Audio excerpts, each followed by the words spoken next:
Welcome to the Practical Consciousness Podcast with James and Lisa, where we help you tap into your highest selves in everyday life. Hi, welcome to Practical Consciousness Podcast with Lisa and James. I'm Lisa. I'm James.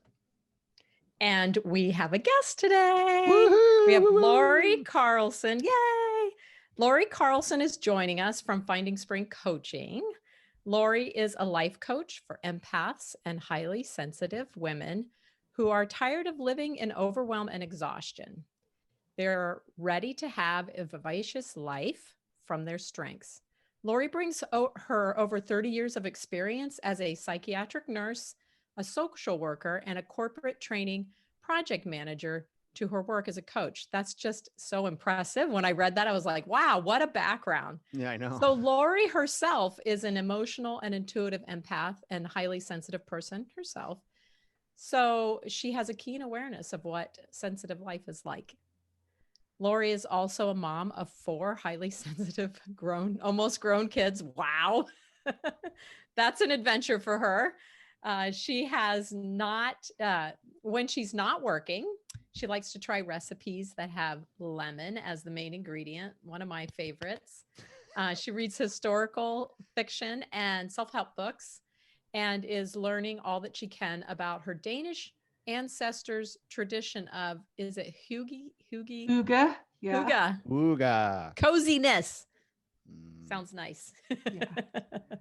So welcome, Laurie. Oh, thank you so much for having me, Lisa and James. Yeah, we're so excited to. I want to be here. vivacious and cozy at the same time. Is that possible?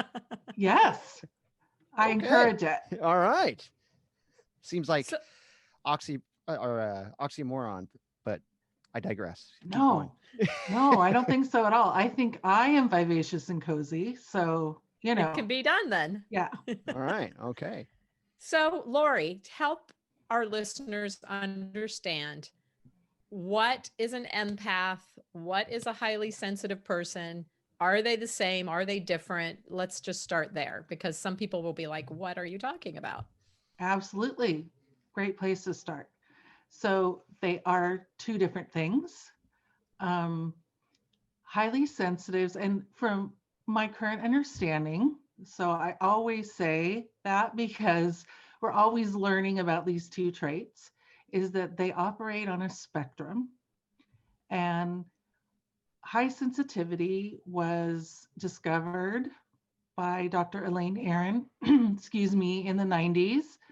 And highly sensitive people have brains and nervous systems that simply receive more information from the external environment and the internal environment, right? So the external environment is through our 5 senses, and then the internal environment is like hunger, pain, thoughts and feelings, dreams.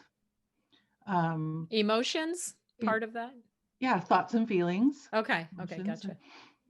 So we experience just a lot more volume of information into the brain. And they have done functional MRI studies and proven that this is true. And that the filters that we have in the brain, the reticular activating system, they seem to be set at the maximum aperture in highly sensitive people. Right. Interesting. So then empaths are even more sensitive. So about 15 to 20% of humans are highly sensitive. Okay, 15 to 20%. So it's not abnormal. It's not a diagnosis. There's nothing wrong, right? When you think of statistics, like I go back to my college stats class, anything that's 15 to 20% is a normal variation, right? Yep. But so I think that's really important when we think of ourselves as highly sensitives, that there's nothing wrong with us, and it shows up throughout the animal kingdom. There are highly sensitive dogs and cats, highly sensitive monkeys, and they've even found highly sensitive ants. Hmm. Hmm. And it keeps showing up generation after generation in all these species. So I always say to people, whether you believe in God or evolution or a little bit of both, whatever your perspective, it Yeah. keeps showing up for a reason. Interesting. It's great they've done a lot of studies so that like people that listen to our podcast, a lot of times they're the type that like to know, well, show me the data. Yeah. Yeah. Yes. So that's Prove it. nice. Yeah. Prove it. Yeah, prove it. Well, me too. And that's why I know this, because it felt so validating to me to read these studies, because I was like, okay, this is not just some personality trait that someone made up Right. and decided was a true thing. Hmm. To see that this is based in neuroscience, right? And that there are repeatable studies out there showing this just felt so, I'm going to repeat myself, but validating again, Mm-hmm. that like my experience from childhood on through my adulthood, this is not something we're choosing. This is not like when we're getting overwhelmed or we're feeling the subtleties of different emotions. It's not something that we're making up. And so often we're told, well, how could you possibly feel that way? Or how could that possibly be Yeah. your experience by the non-sensitives around us? Yeah. People don't understand. They have probably have no frame of reference. They It's don't. it's almost like introverts and extroverts.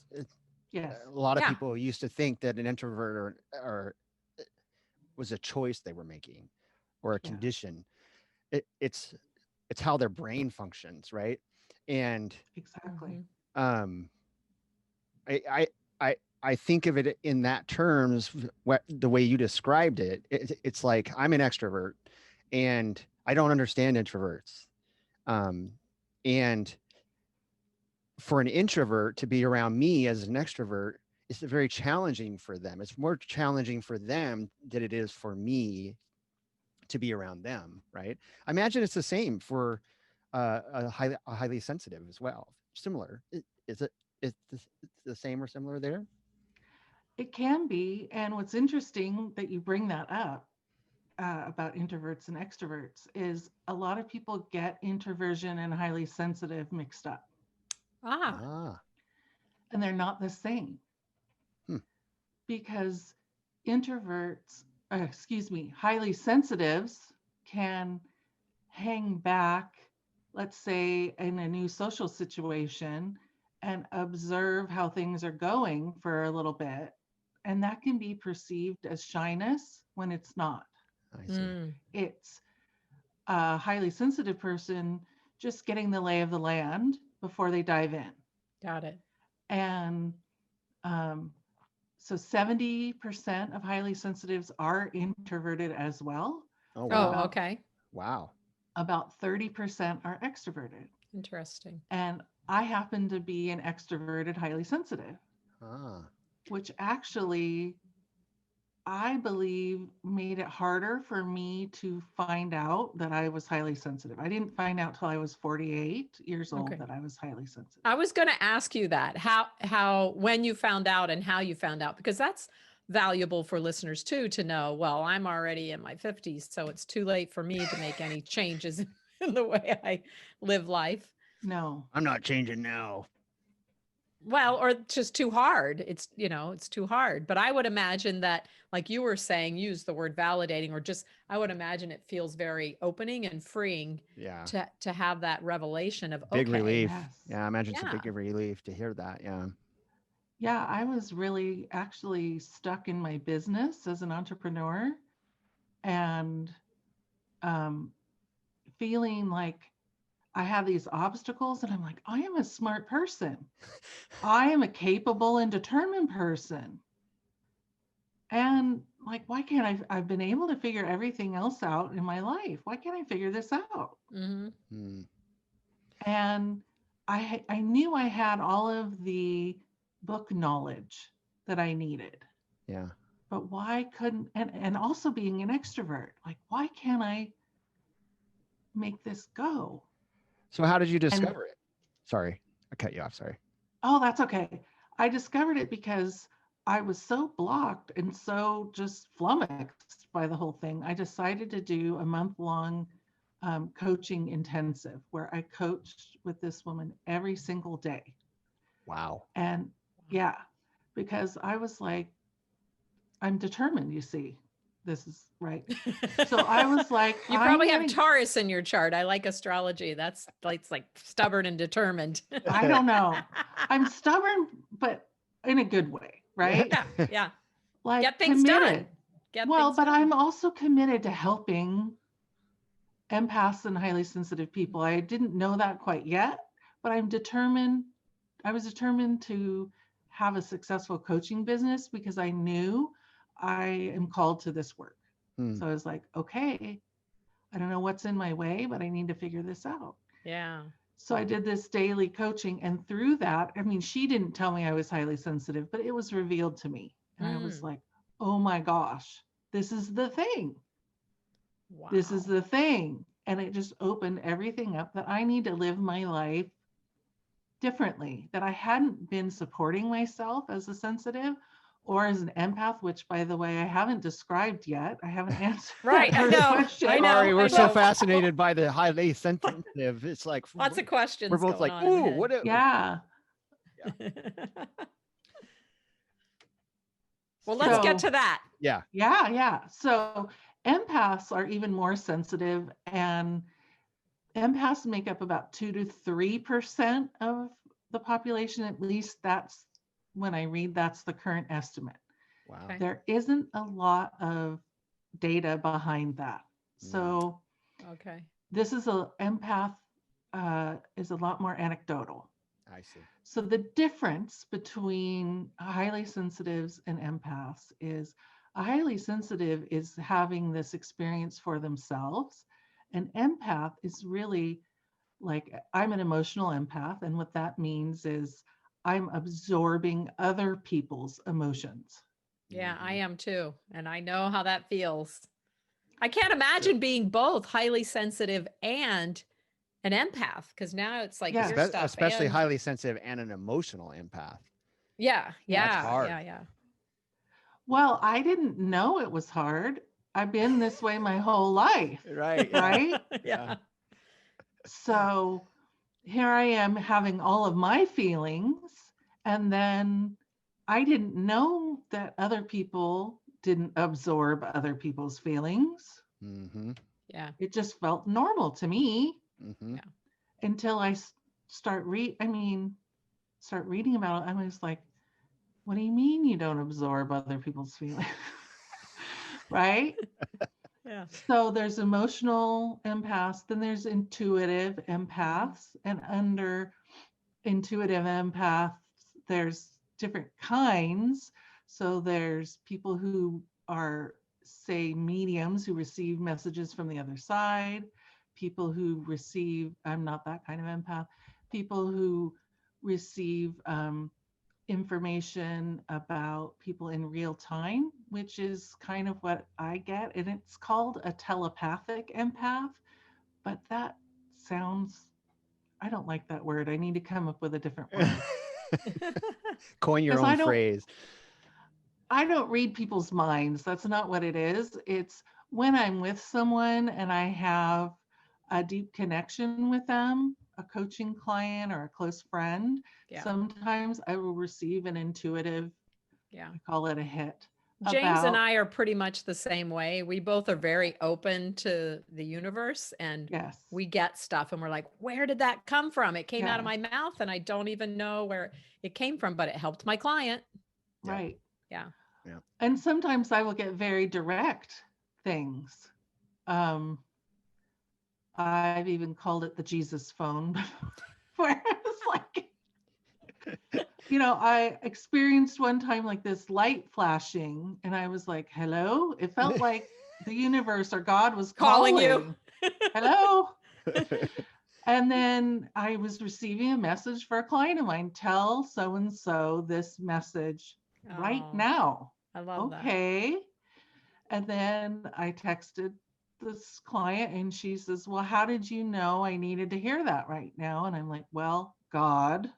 And then, I don't know how all of this, right? I'm just trusting. Yeah, So that's that's yeah. so that's intuitive empathy. And they're empaths, and there are other kinds of intuitive empaths in that Yes. under that umbrella. Like with plants, people who are really good with plants, that's a kind of intuitive empath, or Yeah. with pets, Mm-hmm. Yep. or Animals in general. yeah, or people who are really connected to the earth, Mm-hmm. who have a sense that the earth or mother nature is out of balance. Mm-hmm. Like shamans are good with, or that's shamans. Mhm. Mm-hmm. So there are different kinds of empaths, and just because someone is one kind doesn't mean you're all kinds. And Mm-hmm. Right. So how do so, you know? How do you know if you're an empath? And is it possible that you are, or even highly sensitive person? I guess you get two different things here. We want to make sure that we yes, keep them separate, but how does somebody know? And or is it even possible that they are and they don't know? of course it's possible. Well, I was both for 48 years and didn't know. I mean, I didn't apply those labels. Um, so how to know if you're a highly sensitive person, you can go to my website, lauriecarlson.com. I have a quiz for Oh, great. HSPs. It's right there on the Okay. homepage. All And right. Well, oh, it's on the uh-huh, homepage. We'll put a link to your website in the yeah. when we post this podcast. And it's just a self test, right? Like, I'm not going to certify that someone is highly sensitive. Like, they get to Yeah. decide Sure. if they are or not, um, through answering the questions. And then on the empath side, um, I don't really have that up on my website yet. I suppose I could put that, some questions to ask yourself about, are you this kind or that kind? Mm-hmm, mm-hmm. Um, and again, it's really just doing some self assessing and deciding, Yeah. do you experience those things? Um, and deciding that. And then once they know, what do you recommend? So I recommend, um, well, I have some good resources for folks. Like if they take the quiz on my site, they get Oh, some perfect. emails with tips on Perfect. what to do. But really, it's about, first of all, I think this is a useful label. I know we resist labels a lot, but I Yeah. think this is a useful one, and some self acceptance around, oh, this is what's been going on with me. And this is why I've experienced this.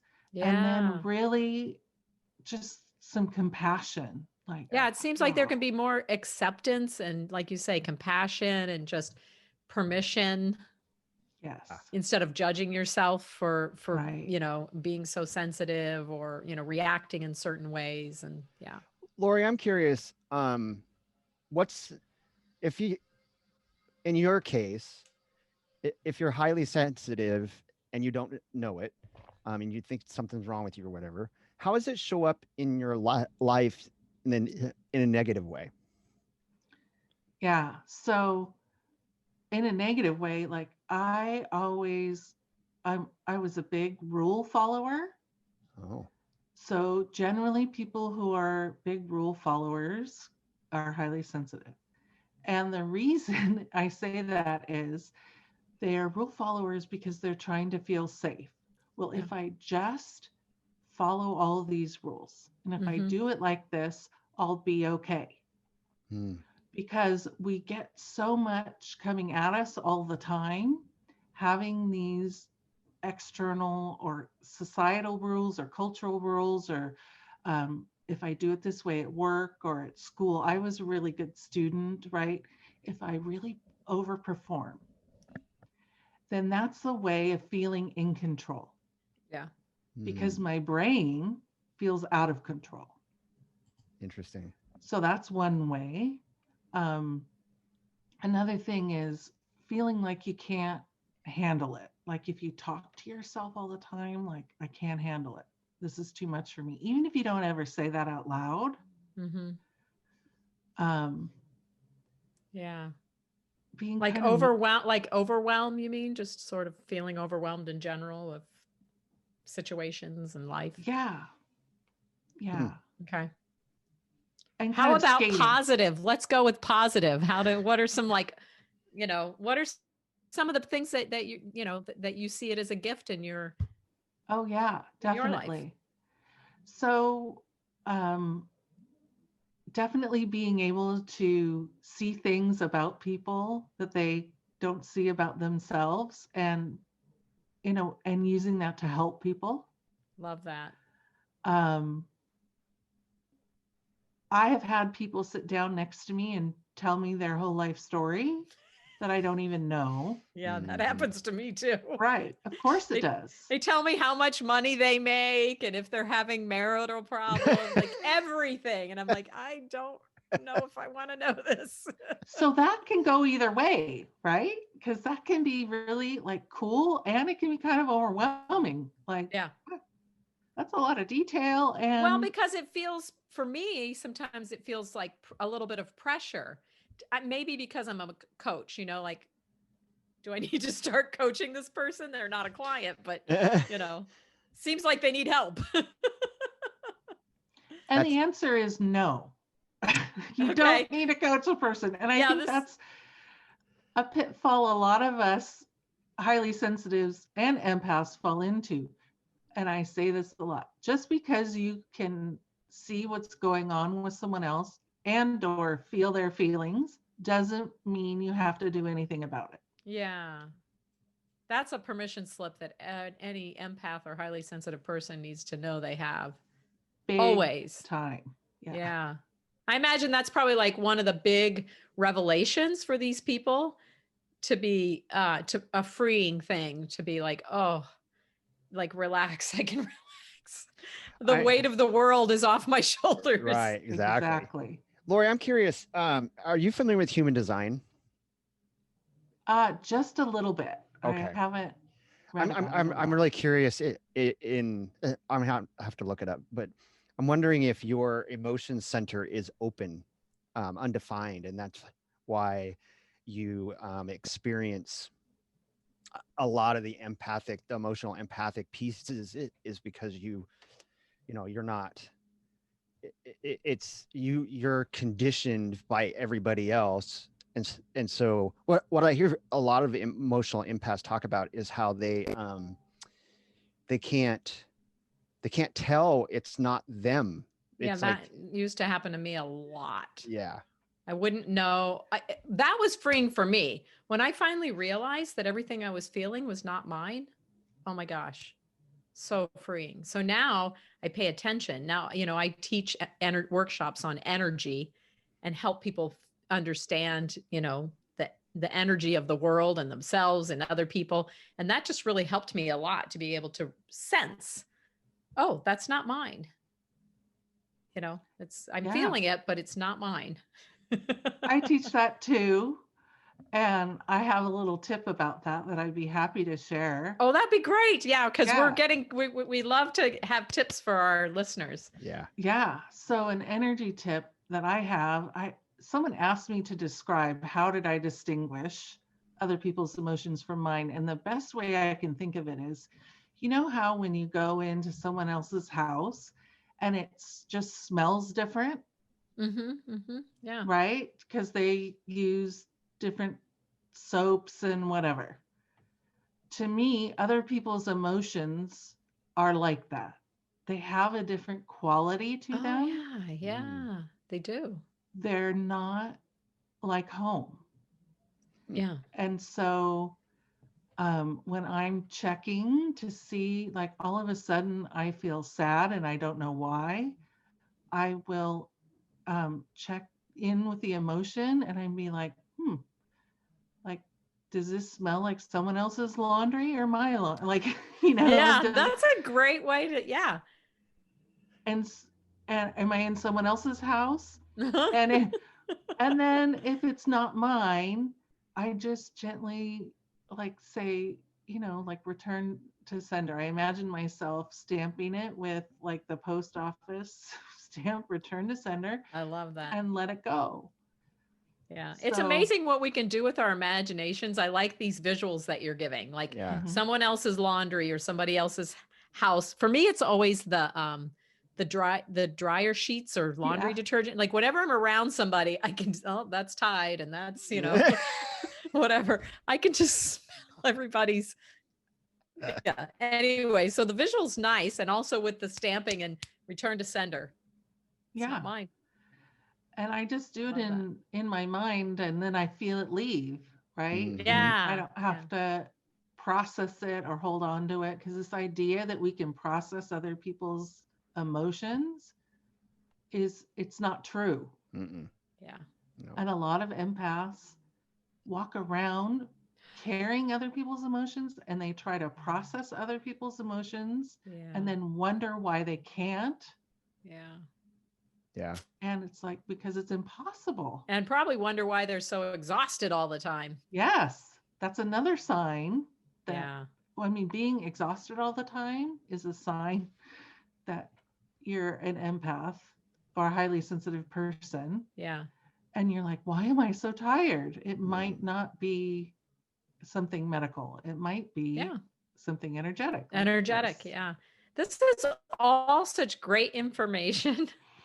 We're reaching the end of our time, and I still have lots of things that I'd like to ask you about. But I love that you have information on your website. So if somebody takes the quiz, then they're going to have access to the beautiful tips and things that you offer on a weekly basis, I would guess. Maybe you send Yes, out. about that. About that. Perfect. Love that. And so also you have a workshop coming up. I That's do. What's that all about? Can you tell us about that? Yeah. So these are such uncertain times right now. I know we're all going through it. And so on Saturday, November 21st, I'm having a workshop to help people figure out how to get grounded, when the world's not making much sense. Yeah. Uh, so if people would like to sign up for that, it's will be available on lauriecarlson.com. They can visit and learn more about the workshop and sign up Great. there. Great. And I see it's at 10 o'clock Pacific time Yes, on the 21st. Perfect. Well, right. we'll put the information in when we post the recording. We'll put that in so that everyone will have access to it. But Great. thank you so much for sharing all this beautiful information with Oh, us. thanks for having me. Can I ask one quick question at the end here? Sorry. James is I, like, one more thing. well, no, I wanted to ask it earlier, and I it didn't fit in. Um, Highly sensitive people. How is uh, how is their creativity compared to a non highly sensitive person? Is it the same? Is it different? Is it Highly sensitive people are extremely creative, like off the more? charts. Yeah, okay. I figured that Yes. would probably be the case. So there's Yeah, a it Yes. makes sense. there's a superpower then. If they Hmm. work with Oh, you, if someone works with you, they'll harness that superpower. right. So what I do, James, is I help people remove these obstacles that they have, like I had, right? Yeah. And unleash their superpowers, Ooh, because like creativity, like being able to help others, like making connections that nobody else sees, um, like supporting justice. We're such advocates for justice, and a lot of other things. interesting. Um, and so, but when we're blocked and when we're exhausted, we can't live out our superpowers. We can't live in our strengths. Hmm. We're so Yeah. creative, right? We're Yeah. so amazing. We see the emotional um, things of others that they're struggling with, and we want to help, and we try, and then we take on too much and we burn out, right? So I help people figure out how to get out of that cycle so Yeah. that they can actually help. They can actually like be the artist and the creative that they want to be without getting bogged down. Oh, I Mm, love that. yeah. Yeah. Okay. Thank you. I Mhm. wanted to get You're that welcome. that in. Just No, that's a really good question. I wouldn't have thought of that. And it also helped because we didn't ask a lot about the type of some of your coaching sessions and what they would be like. And so you were able right. to share with us a little bit about what you do there. So Yeah, we'd that's love really to have you nice. come back and Yeah, get a little deeper into each of the I two areas. I that'd be that would be awesome. really great. And also just more about your coaching and how you help people. I would love So that. that would be really great. We just can't fit it all in one of our I episodes. Yeah. know it's so tough Yeah. with guests. It's always tough with guests. Yeah. Yeah. I would love it. Okay. Well, thanks for coming, and we're just going to sign off with our listeners, and thanks for listening, everyone, and we're just going to say goodbye. Yeah. Thanks for joining us, Laurie. We really appreciate it. Bye bye, everybody.